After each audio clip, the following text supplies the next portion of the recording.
Assalamualaikum warahmatullahi wabarakatuh. Kami dari kelas 10 OP4 akan menjelaskan tentang dokumen. Perkenalkan, nama saya Nedi Ardianti. Nama saya Marcella Aprilia. Nama saya Fikri Polina. Dokumen adalah sesuatu yang tertulis atau tercetak yang dapat dipergunakan sebagai bukti atau keterangan dokumentasi. Dokumentasi adalah sebuah cara yang dilakukan untuk menyediakan dokumen-dokumen yang menggunakan bukti yang akurat dari pencatatan sumber-sumber informasi.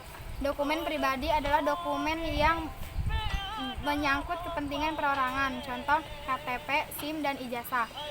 Dokumen niaga adalah dokumen yang berkaitan dengan perniagaan berupa surat-surat berharga yang dapat dipergunakan sebagai alat pembayaran, contoh cek, faktur, akuntansi, surat pengantar, dan saham. Dokumen sejarah adalah dokumen yang berkaitan dengan sejarah yang dapat berupa catatan penting yang dipergunakan sebagai alat pembuktian peristiwa yang terjadi pada masa lalu. Contoh fosil, rekaman film perjuangan, tugu, dan naskah proklamasi. Dokumen pemerintah adalah dokumen yang isinya mengenai informasi ketatanegaraan dari suatu pemerintahan. Contoh, keputusan pribadi, undang-undang, peraturan daerah, peraturan pemerintah, dan perjanjian kerjasama antar daerah. Jenis-jenis dokumen berdasarkan untuk bentuk fisiknya. Dokumen literer adalah dokumen yang ada karena dicetak, ditulis, digambar, atau direkam. Contoh, buku, majalah, dan film.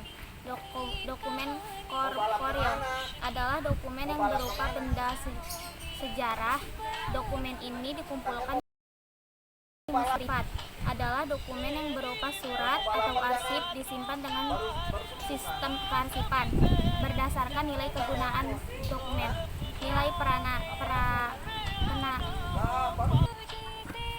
penerangan adalah surat berharga yang digunakan sebagai alat bukti dalam memberikan sebuah informasi kepada masyarakat. Nilai perdagangan adalah surat berharga yang digunakan sebagai alat bukti dalam transaksi jual beli. Nilai yuridis adalah surat berharga yang digunakan sebagai alat bukti secara hukum di pengadilan. Nilai historis adalah surat berharga yang digunakan sebagai alat bukti dalam sebuah peristiwa. Fungsi dokumen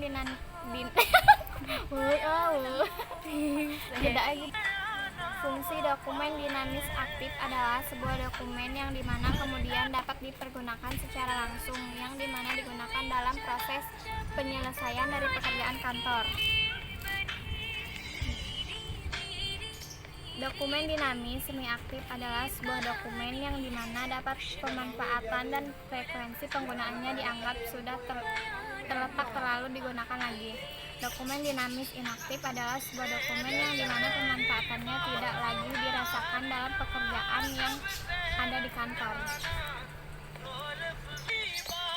Sekian dari kami. Wassalamualaikum warahmatullahi wabarakatuh.